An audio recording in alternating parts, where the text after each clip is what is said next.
We had found out that we were pregnant in October.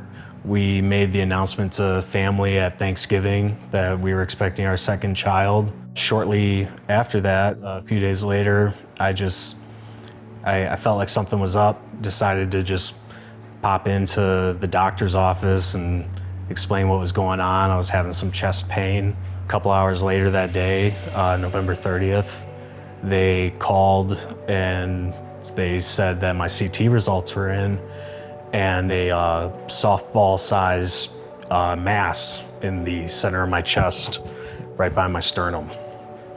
I remember I came home, he told me, we both cried, and then I was like, well, we need to take a step back, and we prayed, just said, please give us the answers and let us get whatever it may be to help us on that journey.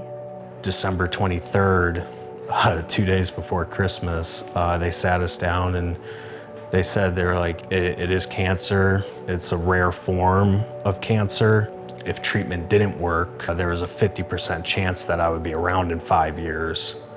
And that's pretty world-shattering news when you got a 2-year-old at home and one on the way. One of the things we wanted to focus on was, if we're gonna lean into our faith, let's lean all the way in, making it a real priority to get to church every weekend. The very first service we went to, David was leading worship. He stopped and he said that he could feel the Holy Spirit in the room and that somebody needed to hear that He's got you.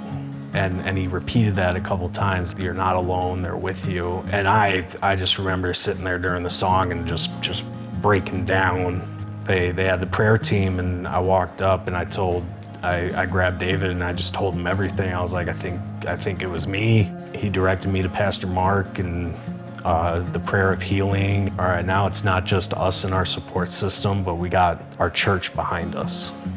When you are praying for healing and help, you feel like you run out of words to say. You feel like you're just repeating yourself, and just having somebody else there for you, having their arms around you and kind of phrasing it a little bit differently just really helps. Like, okay, like this is gonna help, this is gonna work. Somebody else is there with me. I'm not alone. The prayers of help me and be there for my family and everything started to turn into just prayers of like, thank you. You're with me, you got me. I'm gonna keep leaning in and keep trusting and keep trying to focus on that as we progressively go through, because and anyone that's witnessed or been through cancer and chemo treatments, it's not something that's I'm just gonna be positive through this. The treatment has been completed. We did all 6 rounds. They did the surgery, fully removed it, and everything went well there without complication. So they were saying that it looked like that we got it all. It was gone. There's a monitoring process for the next several years. We won. We beat it. I said my last treatment was July 5th.